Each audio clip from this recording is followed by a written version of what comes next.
There's a couple of ways to hold the board. People like to sort of hug the board like this. Now, if you look what happens when you hug the board like that, you arch your shoulders and everything comes out of the water. What we want to do is try to float flat. So if you turn back this way, Emma, turn here, hold hands in the middle, smiley face up closer to the chin, that's good, and elbows tucked in. That's the perfect position for holding the board.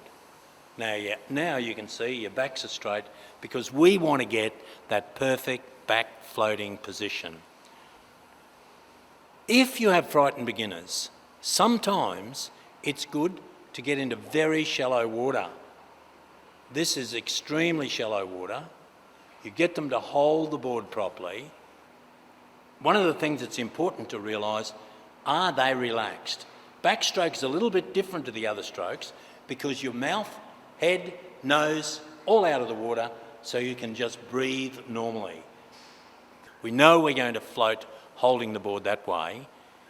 Even very frightened people sometimes are frightened of the big fall back. So put your one hand back, support, and have them just gently lie back into the water, slide their ears under, lift the hand onto the board, and now we have them in that perfect back float position.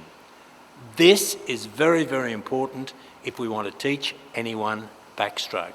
In fact, this is so important to teach anyone any stroke. Floating is the basis of all learn to swim, and that's where it starts. Let's go over to the big pool now, out of this small pool, once they feel comfortable in here, and maybe even use a noodle for those frightened beginners before we actually start our back floating. The only way to breathe in backstroke is in and out, and usually this is done through the mouth. You notice the fingers. If their fingers are tight and gripping tight on that board, they are not relaxed. We want to teach them to relax and simply breathe easily through the mouth or nose, whatever's most comfortable for them.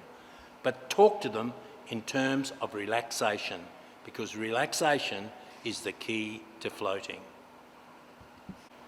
Once they are comfortable and you can see them actual floating, it's a good idea to get them to just slowly push the board away and relax, relax, keep your tummy up, relax, and all of a sudden you've got them floating by themselves. That's perfect. However, this is in very, very shallow water. Now we've got to try to duplicate that in deeper water.